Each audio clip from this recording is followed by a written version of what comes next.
Hi friends, welcome to கிஸ். Big பாஸ்ல வந்து பார்த்தீங்கன்னா டே 70 வந்துருச்சு. நேற்று வந்து பார்த்தீங்கன்னா ரம்யா வெயிட் பண்ணிட்டாங்க. இந்த வாரம் டபுள் எவிக்ஷன் எக்ஸ்பெக்ட் பண்ணோம். அதே மாதிரி பார்த்தீங்கன்னா நேற்றே வியானா வந்து ஃபர்ஸ்ட் வீடியோ வந்து வெளியிட்டாங்க.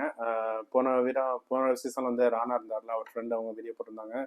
ஃப்ரெண்ட்ஸோட அப்படி கேங்காக வந்து இந்த மாதிரி நல்ல ஆப்பர்ச்சுனிட்டி. தேவையில்லாம அவங்க பார்த்து இண்டிவிஜுவல் விளாண்டுட்டு இருந்தாங்க. எஃப்ஓ வந்து எஃப்ஜியோட அவங்க கொஞ்சம் இம்ப்ரெஸ் ஆகி கொஞ்சம் லவ் கண்டர் மாதிரி ட்ராக் பண்ணாங்களோ அப்படியே அவங்க கேம் ஸ்பாயில் ஆயிடுச்சு ஆக்சுவலாக. அதுக்கடுத்து வந்து பார்த்தீங்கன்னா அவங்க ஃபுல் அண்ட் ஃபுல் டவுன் ஆகிட்டாங்க. அதான் அவங்க ட்ரைனிங் பாயிண்ட். அது வரைக்கும் பார்த்தீங்கன்னா நல்ல நல்ல கருத்துக்களாக எடுத்து வச்சிருந்தாங்க. நல்லா சூப்பராக எல்லாமே போயிட்டு இருந்துச்சு. ஃபைனலாக வந்து அவங்க கேம் சேஞ்ச் வந்து மாறி போயிடுச்சு.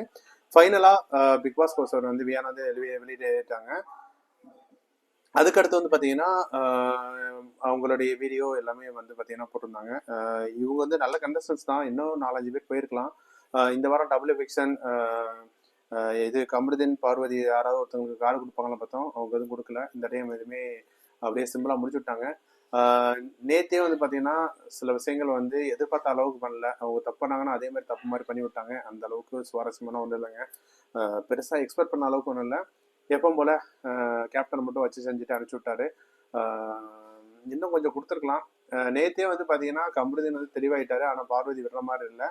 எனக்கு தெரிஞ்சு இதில் கமருதீன் வந்து உஷாரா இல்லைன்னா கண்டிப்பாக வந்து பிக் பாஸ் வச்சு வெளியே போயிடுவாரு அப்படின்னு நினைக்கிறேன். இதை பற்றி என்ன நினைக்கிறீங்க அப்படின்னு கமெண்ட் பண்ணுங்கள்.